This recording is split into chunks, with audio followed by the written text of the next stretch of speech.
Bonjour tout le monde, on est là pour discuter un sujet qui pèse très lourd dans la vie. C'est quelque chose que personne n'a pas manqué pendant l'enfance. Il paraît comme une chose pour s'amuser, mais il faut réaliser comment ça affecte toutes les jeunes filles. Je vous présente Maciel Batista, Ciara Morin et Jessica Milo, trois femmes qui sont des experts sur les stéréotypes des filles qui existent dans la société et qui vont discuter des princesses de Disney et si elles ont des bonnes influences sur les jeunes filles. Bonjour mesdames, ça va? Ça va bien, ça va? bonjour. Ça va, oui. Merci. On commence avec toi, Jessica. Vous êtes institutrice de maternelle, non? Vous pensez que ce problème est plutôt grave ou non? Oui, c'est vrai, je vois bien avec les filles que j'enseigne que ces princesses ont beaucoup d'influence sur comment elles parlent, comment elles jouent, comment elles décident de ce qu'elles veulent devenir quand elles sont adultes. Eh bien, donc on y va avec vous, Maciel. Maciel est conseillère d'université qui a travaillé dans quelques universités différentes à travers la Californie. Elle a traité avec des jeunesses qui sont entre l'école et l'université et surtout celles qui sont en train d'être diplômées. Comment percevez-vous l'effet des princesses de Disney sur les petites filles? Je crois que les films de Disney les donnent une espérance irréaliste de la vie et relations. Cela peut être problématique quand elles sont adultes parce qu'elles se rendent compte que ça n'est pas comme la vie, qu'elles doivent travailler pour soutenir soi-même et découvrir son identité. Eh bien, et finalement, on a Ciara ici, une romancière qui est une spécialiste en les histoires des jeunesses en cherchant de leur identité. Elle a écrit quelques romans qui ont reçu des louanges pour leur réalisme profond et l'exploration du rôle des femmes dans la société, y compris son plus récent sortie qui implique la notion rarement explorée que les femmes peuvent en fait rester à la maison et être heureuses. Quelles sont vos pensées sur le sujet? Oui, bien sûr, les films de Disney ont un effet sur petites filles, mais je n'irai pas autant que dire que c'est un négatif fort de leur vie. Je ne crois pas que c'est mal que ce soit avec la permission de petites filles pour rêver d'être des princesses. Donc vous avez une position un peu opposée que les autres. Bien, allons-y avec la première question. Ces films sont lancés décidément aux petites filles, donc on va discuter comment l'image et la franchise les affectent. On a entendu un peu sur ce sujet, mais on va discuter un peu plus. Jessica, qu'est-ce que vous avez, vous, pour montrer comment ces princesses ont affecté les petites filles, vous, que vous travaillez avec cette tranche d'âge? Oui, par exemple, les filles dans mon école veulent toujours porter des belles robes de bal, elles veulent des couronnes et elles veulent se maquiller. Elles ont cette idée qu'elles doivent se marier avec leur prince charmant et habiter dans un château et elles vont être des mères et des femmes au foyer et ça c'est tout. Elles ne savent pas que ça c'est pas réaliste, c'est très cliché que comme filles, elles doivent se marier, avoir des bébés et porter des robes. Mais c'est vraiment qu'elles veulent habiter dans les châteaux. C'est pas possible qu'elles croient qu'il y a un prince charmant là-bas en attendant de leur prendre soin. Non, mais c'est le fait qu'elles fixent le norme plus élevé que ce qu'elles devraient en réalité. Personne ne renforce ces filles, que ces films ne sont pas réels, que ces films sont produits d'une imagination, que ces films sont réalisés pour le divertissement, plutôt que pour servir d'une base pour la vie et pour les relations. Et Maciel, qu'en pensez-vous de l'effet de la franchise sur les petites filles? La franchise les donne espoir et une fin idéale. C'est une chose mignonne avant qu'on doit l'expliquer que la vie n'est pas comme ça dans les films, comme dans les films de Disney. Au début, elle se sent comme se rapporte à cette fille de les films. Le problème est que nombre des petites filles ont l'impression que les personnages entrent dans la royauté par le mariage. Je pense qu'elles sont un peu confondues parce que presque tous les personnages sont princesses avant le mariage. Elles ont l'idée qu'une fin heureuse est parfaite et réalisable pour elles, et il est, mais ce n'est pas le fin de qu'elles rêvaient. Et bref, une pensée, Ciara? Eh bien, je pense qu'il est en réalité triste que nous y sommes venus. Ces films sont le divertissement et ne devraient pas être suranalysés. On devrait permettre aux enfants de juste être enfants. Il n'y a rien de mal avec plusieurs de films de Disney. Il doit bien être créatif et imaginatif. Il doit bien avoir des fantasies. Il y a l'étonnement dans l'excitation dans cela et je crois que c'est important pour des petits enfants d'éprouver. C'est amusant pour petites filles pour vouloir être des princesses, pour feindre d'être des princesses. C'est amusant et sain pour avoir ses espoirs et rêves. Ce qui est nuisible sur l'analyse des films pour trouver quelque chose de négatif dans eux. Il y a des aspects positifs et des négatifs à tout dans la vie et vous devez vouloir souligner les choses positives ou vous ne trouvez jamais de bonheur. Le choix de la négativité consiste en ce qu'elle résulte d'attitudes malsaines. N'observons pas des princesses de Disney. Ok. On passe à la question prochaine. Après avoir été exposé à la franchise, la culture des princesses, comment sont nos jeunes filles ou femmes affectuées? Pour cette question, on commence avec Maciel. Maciel. L'impression que les films avoir lésé avec les jeunes femmes et qu'elles doivent trouver un grand amour qui va sweep them off their feet, comme dans les histoires. L'idée qu'elles sont princesses n'est pas là maintenant, mais cette idée se transforme autour d'un amour parfait, avec un bel homme parfait, avec un mariage parfait, dans une maison de son rêve parfait, avec 2,5 enfants. Et ça, c'est le rêve que vous voyez le plus? Oui, la plus commune est ça, mais aussi il y a des enfants qui regardent de près à l'histoire et qui regardent à le monde et elles ne voient pas la vie en rose. Elles voient comme la vie peut être tragique et triste et elles comprennent qu'on peut être heureuse sans une femme tellement parfaite ou un bel homme. Ça sont les deux idées communes entre les jeunes femmes que j'ai trouvées. C'est un peu sombre ça. Alors il n'y a pas en place pour les jeunesses qui ne sont pas intéressées par le « ils vécurent heureux et auront beaucoup d'enfants » lancé par les films de Disney? En fait, le nouveau film C'est de cliché. Disney, oui, évoluait la princesse idéale, que je pense c'est génial. Personnellement, j'aime la direction que les films de Disney Princesse a pris. J'aime beaucoup les nouveaux films parce que l'histoire n'est pas que la princesse besoin de l'aide d'un prince qui l'a sauvée, mais c'est concentre sur l'importance de la famille ou sauver soi-même. Ma film préférée est La Reine de Neige. J'aime les personnages j'adore. d'Anna et Elsa, et comme Anna se sauve soi-même pour l'amour qu'elle a pour sa sœur. Je me rapporte avec les personnages de ce film parce que je crois que je suis une femme indépendante qui veut se sauver. Pourquoi pas? Oui, aussi Merida dans Rebelle est une fille qui veut être libre. Elle ne veut pas s'épouser à un des jeunes hommes qui vient à la connaître. Sur ce film aussi, la famille est très importante et enfin, elle n'épouse pas un des jeunes filles. Pardon. Jeune fille,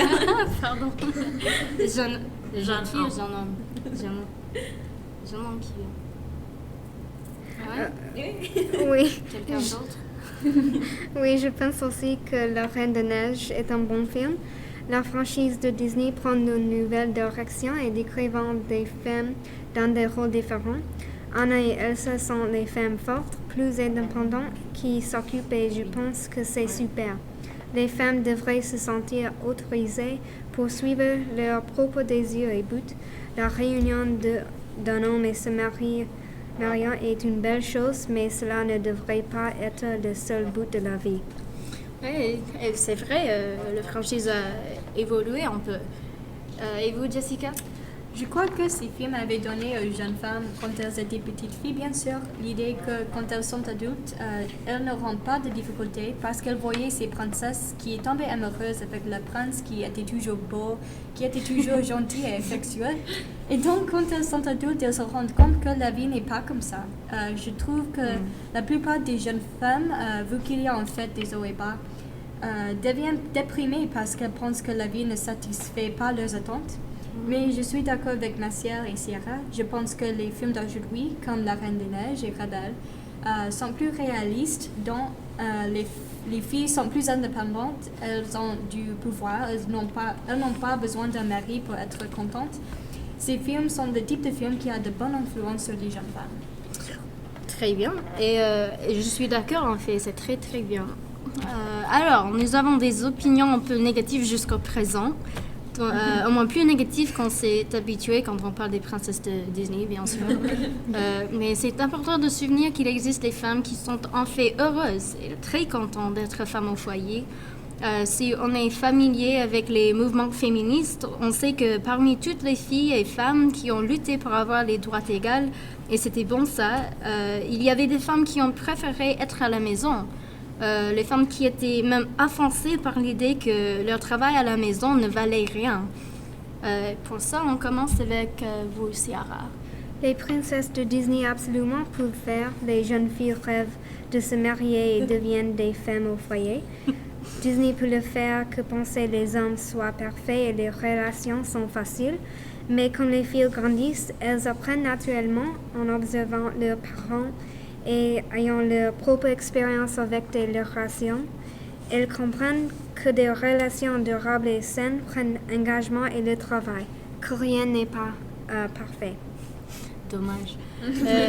Voilà, ce n'est pas juste ces films qui influencent leur vie totalement. Et si on pousse avec un parent au foyer, on est plus probable de trouver cette mode de vie naturelle. C'est rien pour avoir honte, quoi. Oui, je pense que c'est belle et noble quand les femmes veulent rester à la maison, s'occupant d'un mari et des enfants. Il n'y a absolument rien de mal avec l'entrée dans le main-d'œuvre, mais de l'autre côté, il n'y a absolument rien de mal avec être une femme au foyer. Je pense que les femmes qui veulent rester reçoivent à la maison beaucoup de critiques injustifiées et c'est plutôt injuste. Les femmes doivent s'arrêter étant si durement sur d'autres femmes pour leur choix de vie. Les femmes doivent avoir du respect pour les choix de chacun. Mais bien sûr, c'est comment être humain, ça. Et Jessica, qu'en pensez-vous des femmes qui restent à la maison? Vous êtes d'accord avec Ciara? Bien, à ma connaissance, bien sûr, ces films ne sont pas la vraie cause des vœux des femmes d'être femmes au foyer, mais je crois que ces films sont un facteur de cette envie parmi celles qui choisissent d'être femmes au foyer, parce que ces films, quand on dit jeter l'huile sur le feu, à l'idée ancienne que les femmes doivent se marier et avoir des bébés, préparer le dîner et faire le ménage, on voit ce type de femmes comme par exemple Cendrillon. On le voit avec Blanche-Neige. Oui, et aussi l'idée que les femmes sont toujours dociles, gentilles, jamais méchantes. Et à mon avis, peut-être ces films ont au moins assez d'influence sur l'envie de devenir femme au foyer. Car ces films glorifient ces films qui, à un moment, étaient subis, mais à la fin, ils ont le mari parfait, ils ont la vie parfaite, parce que selon eux, elles sont libres. Mais sont-elles libres en fait? Quels attributs de ce type de vie est vraiment libérateur? Très forte idée, très très forte. Et Maciel, votre réponse, être une femme au foyer, c'est une bonne ou mauvaise idée? Donc je pense qu'il y a une petite corrélation avec les femmes qui choisissent être femmes au foyer et les femmes films de Disney princesses. Je crois que pour la plupart, c'est l'environnement où la fille a poussé. Moi, je ne suis pas une femme au foyer. Je n'aime pas l'idée de non me soutenir complètement, mais je ne crois pas qu'il y a aucun problème avec étant une femme au foyer. Le choix d'être femme au foyer est de chaque femme. Et je ne crois pas que c'était une mauvaise idée. Oui, c'est bien ça. Ok, maintenant c'est l'heure. On va au petit vote posé sur notre Facebook hier soir. Les films des princesses de Disney sont-ils une mauvaise influence? Et la plupart des lecteurs ont dit non. Vous pensez? Je trouve que la société ne pense pas de comment les enfants sont vraiment affectés. Un enfant assimile toutes les choses qu'il observe, qu'il attend, et donc on ne peut pas dire que les films de Disney n'ont aucune influence sur leurs pensées, sur leurs convictions. Les parents ne regardent pas ces films avec la pensée que leurs enfants auront ces idées qui peuvent changer comment ils voient la vie, comment ils voient les autres et comment ils affectent leurs attentes de la vie. Et si les parents commencent à penser de ça, ils croient qu'ils se cassent la tête. On leur dirait oui, c'est vrai. On leur dirait d'arrêter de trop réfléchir. Donc, je comprends pourquoi la majorité croit que ces films de Disney n'ont pas d'influence sur leurs enfants. Je suis pas surprise. Et je sais que les films de Disney sont inoffensifs. Ils ne vont pas gâcher la vie des enfants. J'espère. Mais je trouve simplement qu'il est nécessaire que les parents fassent attention à comment leurs enfants sont affectés par les films qu'ils regardent et aussi avec les autres choses, comme les chansons qu'ils attendent, les magazines qu'ils lisent, etc. C'est important. Oui, c'est important d'être au courant de ce que les enfants font parce que c'est un âge dont les enfants assimileront tout et appliquent tout à la vie. Ils sont facilement persuadés à changer ce qu'ils veulent et ce qu'ils croient que c'est vrai. Oui. Je pense que la société pense ça parce qu'ils sont mignons et résolus au fond avec intrigues simples que leurs petits filles peuvent comprendre. La plupart de la société aimait les films Disney parce qu'ils pensent qu'ils sont bons pour leurs petites filles, parce que les films donnent espoir à toutes qui les regardent. Ouais. Aussi, comme Jessica a dit, les parents ne donnent pas beaucoup de pensée à les films. Si on regarde les films de Disney un ou deux fois, il n'y a pas de problème. Le problème avec les films est quand les petites filles les regardent encore et encore, et l'idée est plantée et renforcée chaque fois qu'elles les regardent. Je comprends. Ciara? Je ne pense pas que ceci est une question sur les avis du grand public. Faut même l'appeler un problème est un but. Je ne crois pas juste que c'est une grosse affaire. Les films sont fiction, nous savons tout distinguer entre la fantasy et la réalité comme nous grandissons. Si deux filles vivent toujours dans cette princesse de Disney la fantasy, c'est parce qu'ils choisissent ça. Nous sommes tous responsables de nos propres sentiments et nos propres attitudes en défendant la maladie mentale. Vous ne pouvez absolument pas sortir dans le monde et ne pouvoir pas reconnaître la réalité, à moins que vous ne refusiez délibérément de faire ainsi. Disons que les films causent que des enfants ont une mentalité malsaine, essaient juste de faire quelque chose de négatif de ceci, et c'est complètement inutile. Je veux dire, oui, j'ai grandi voulant être une princesse. J'ai même pensé que mon nom était la princesse parce que mes parents me l'ont appelé pendant un certain temps. Quand ils ont essayé de m'appeler par mon nom réel, j'ai insisté pour que ce soit la princesse Ciara. Mais j'en ai grandi, il ne m'affecte plus aujourd'hui. Et si je vis dans un monde de fantasy, comme je peux quelquefois, c'est parce que je veux rester là. Je sais distinguer entre la réalité et la fantasy, et même quand la vie ne respecte pas mes espérances, c'est ce processus-là qui me rend plus fort. Ok, eh bien, c'est tout le temps que nous avons pour aujourd'hui. Je veux remercier pour avoir me joindre sur l'air pour discuter de ce sujet souvent négligé, des très très intéressantes réponses de chaque côté. Ensuite, on va entendre quelques mots du propriétaire de la nouvelle discothèque au centre-ville. Découvrir pourquoi il croit que ça va tourner quelques têtes. Des trucs très intéressants. Et encore un mille merci à vous tous. On ne verra jamais des films de princesses de la même façon. Merci. Au revoir. Au revoir.